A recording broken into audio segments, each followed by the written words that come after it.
Welcome back. Doesn't it feel like a long time? It does. Someone actually messaged me the other day, and I know it sounds really random because whenever people say that on YouTube, they say, I've had so many messages from you guys, you think, whatever. Anyway, I did. A Lone Ranger sent me a message and said, is there any more vids coming? Which actually amused me, being honest. It's been 2 months without any of my waffling. Been busy with work, life, and if I'm honest, the upcoming Africa trip has been all consuming. What I need to do, get prepared, blah blah blah. But I'm going to be releasing some videos I've been doing, so there's going to be a few more coming in. As usual, it's my sort of honest, cobble it together review of various things, but the first one I wanted to do was a review of my Matthews UltraView slider. My honest review. A couple of bits, there's some negatives and some positives.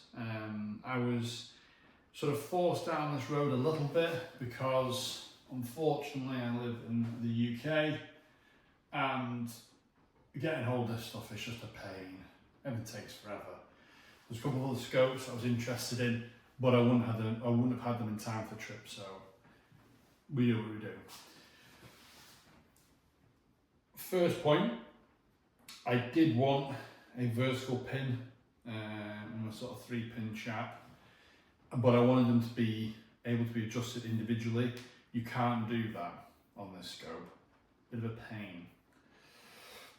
Because ideally I'd like to be set at 20, 30, 40, 30, 40, 50, that type of thing. And at the minute, when I'm at 20, it's at 20, 35 and 52. Not the end of the world, it is a slider scope.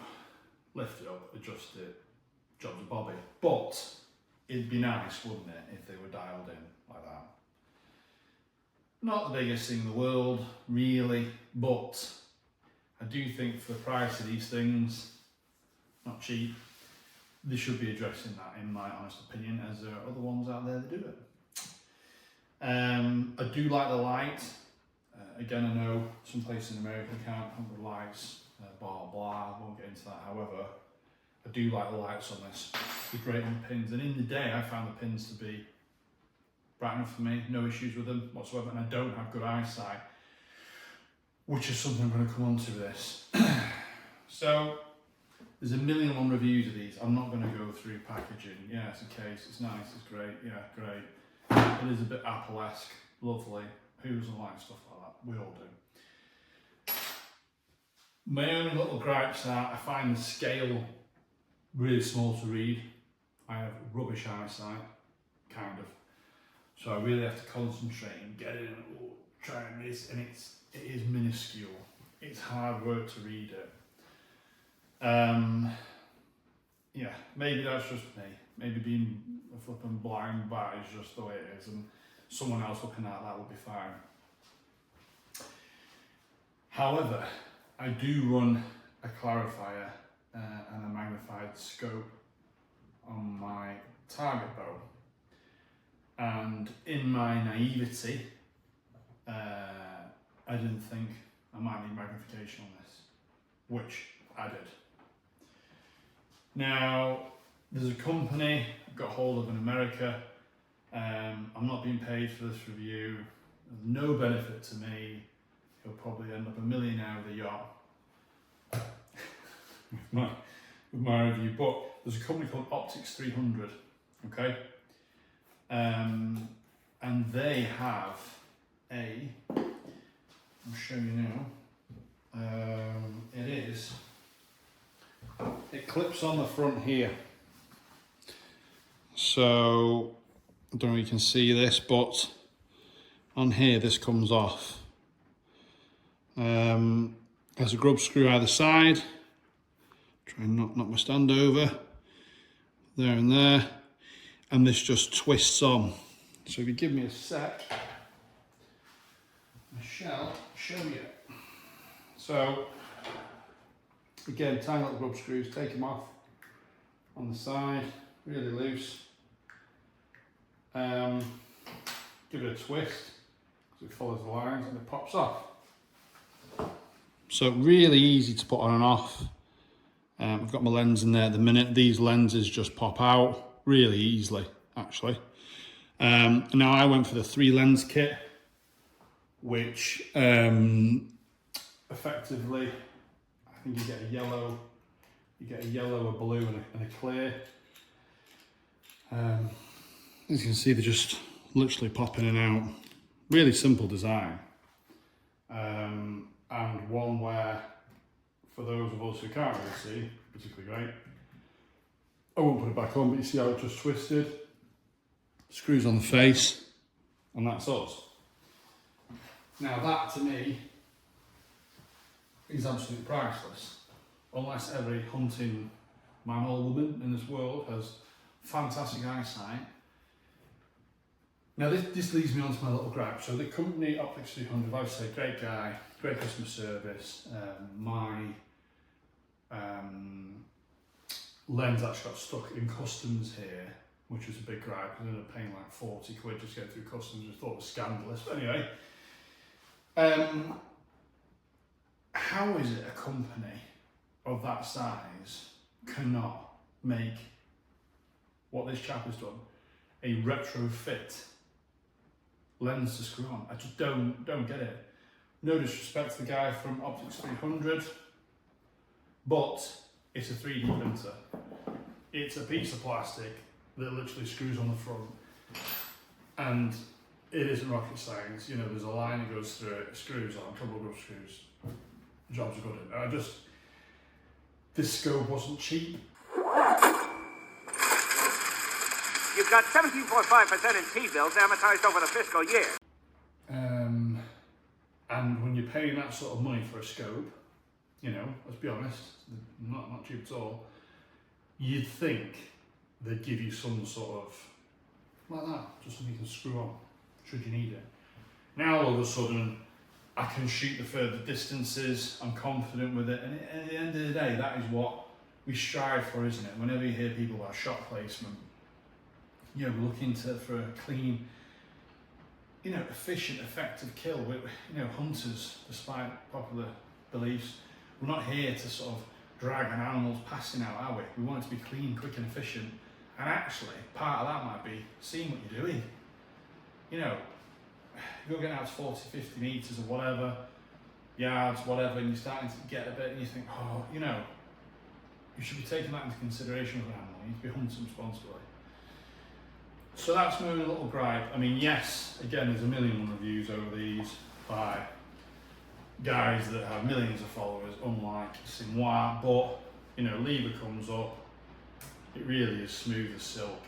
You know, it's a good scope. I'm not unhappy with it. The way it fits into the bridge lock system with what I have with my Matthews bow is really nice. It's slimline. I like the rubber on the outside here.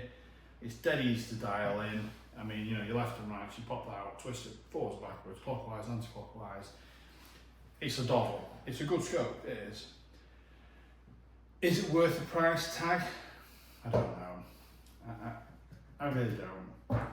I'm a bit on the fence with it. I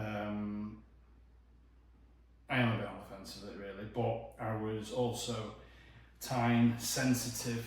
Like I said, I have a trip coming up. You know, a lot of work to do with broadheads, get myself all set up. Time was of the essence. And I just think the fact it doesn't have individual 3-pin vertical adjustment, a bit naff for me, really. I mean, I do kind of feel like that should be an absolute given at this price range. It really should. But it was really easy to zero in. You know, it took me all of, I don't know, 20 minutes, and I wasn't far off. Tape I'm using is number 25.